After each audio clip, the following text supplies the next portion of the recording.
New safety standards to protect some of our most vulnerable seniors are now in effect.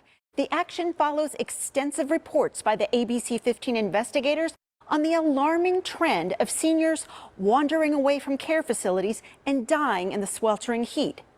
These new safety rules follow our exclusive reporting, where we found at least a dozen cases where seniors wandered away from care facilities unnoticed and were seriously injured or died. It's a heartbreaking case we've covered. A security camera captures an 85-year-old grandfather walking out of a Scottsdale assisted living facility last summer without staff realizing it. Another resident follows him out. She later returns. The man does not. Police, there's a dead body right outside my gate. A neighbor makes this frantic call. I think it's the elderly man that went missing. That man later identified as Bob Pullman, a retired teacher. These are some of the pictures that I have of me and Dad. Bob's daughter, Becky. This one I love because this is when I recently got him out on the golf course again, which he loved to go golfing. An ABC 15 investigation found seniors in these facilities were wandering away unsupervised. Our reporting found Bob was among at least a dozen people since 2017 who wandered away from Arizona care facilities and died or were seriously injured in the heat.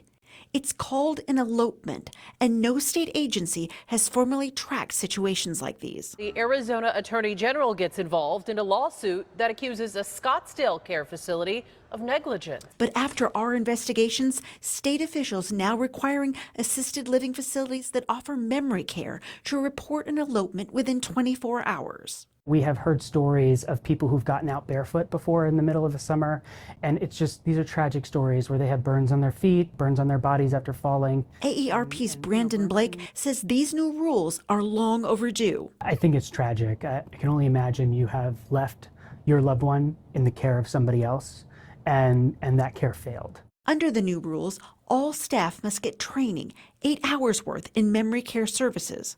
Continuing education, this requires 4 extra hours a year. And emergency drills. This will be required twice a year on how to respond if someone wanders away. Hopefully, the goal here is that we're able to start finding out, okay, where are elopements mostly happening? Are they happening in the urban or rural areas or at a specific facility?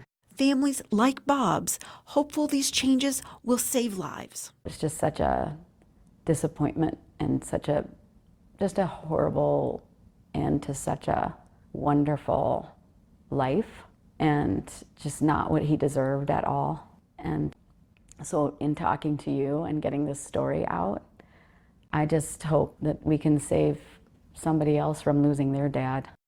Experts say while this is a start, there is still a lot more that needs to be done around preventing and stopping elopements. And there's a desire for higher fines against care facilities when seniors are seriously injured or die. ABC 15 is committed to following this story and reporting the latest developments. I'm investigator Ann Ryman, ABC 15, Arizona.